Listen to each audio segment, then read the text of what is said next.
Could Mosasaurus take down and eat a T-Rex? Now, in prehistoric planet, we were greeted to a small family of T-Rexes swimming in the open ocean to a small island where they're about to feast on a giant turtle.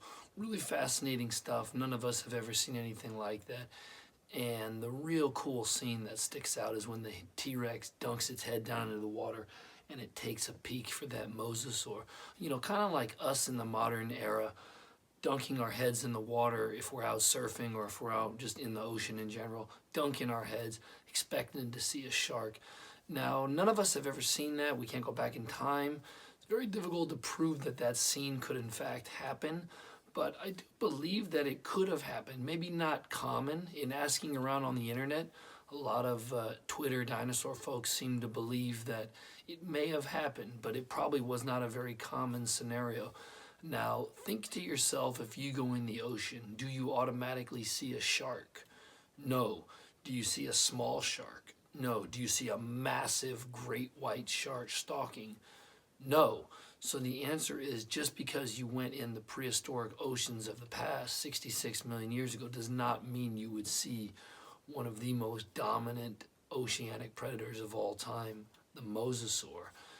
Massive apex predator, potentially reaching up to 50 feet in length and potentially weighing around 15 tons. So this animal is bigger than T-Rex, 15 tons. Now, maybe that's a large mosasaur, so a little bit smaller may have been putting it at the largest of T-Rex's range, but in general, I believe a good-sized mosasaur would have the weight advantage over a good-sized T-Rex. So right there, it has a little bit of a size advantage. Also, if a T-Rex was in the water swimming with its young to an island, the mosasaur would 100% have the advantage because that is its element. That's where it makes its living. So the purpose of this video is trying to be creative, trying to think up interesting topics that we may not have covered before. And one of these is, could a mosasaur take down a T-Rex? Now, as I just stated, if you go in the ocean, you don't necessarily see a shark. You may never see a shark. And if you went back 66 million years ago, I think eventually if you dunked your head down enough in some of those oceans, you'd run into a mosasaur. But if you just took one dip and you're making your way to an island, it's not guaranteed that you'd be stalked or you'd be being hunted by a mosasaur. But I do think that it may have happened on random occasion. Now, do I think that a full-size mosasaur could take down a full-size T-Rex? I believe unless that animal was in sheer desperation mode, meaning there was no other food alternatives, I do not think those two animals would have tangled together or tangled.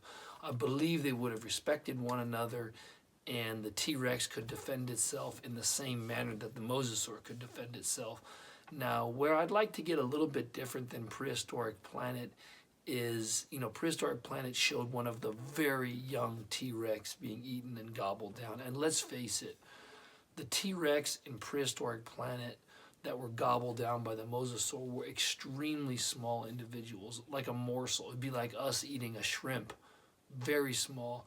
I'd like to hypothesize that, let's say a juvenile T-Rex was with that family. Let's say an 8-foot tall T-Rex, maybe 18 to 20 feet long, 2,000 pounds. So once again, an 8-foot tall juvenile T-Rex, maybe around 20 feet in length, about 2,000 pounds. Now, something like that swimming, if that animal had been making its way to that island to feast on that turtle, I definitely think an animal that size would have been fair game for a full-grown, 50-foot long, 30,000 pound mosasaur. Definitely, I think that was fair game. I believe an adult T-Rex, if confronted by a mosasaur, could have used its enormous jaws to inflict massive damage.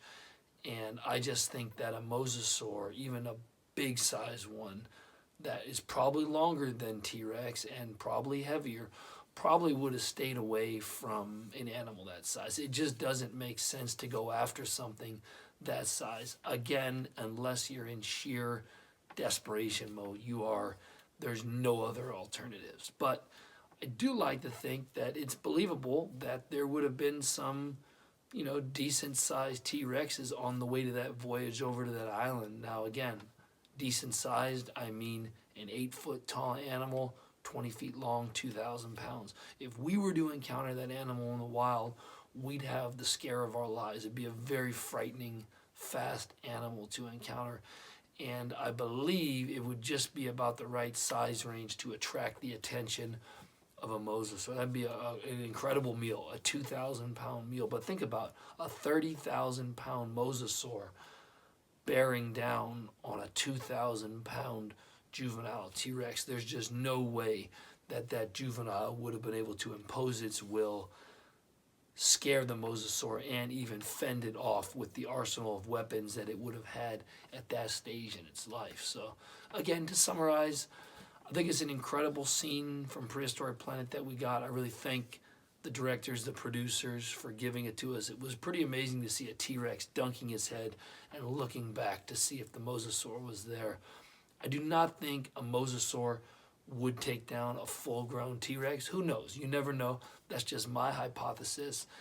And I think if you're a real full-grown mosasaur, you're going to want something more than just these tiny little Rex hatchlings. You're going to want something more substantial. You're a massive 30,000-pound apex predator. So why not think about taking down a juvenile 2,000-pound, 8-foot tall, 20-foot long Rex? Brings me to the most important part of this video, your comments. Love to hear them. What do you think about a scenario like this, a full-grown mosasaur taking down something like a juvenile T-Rex?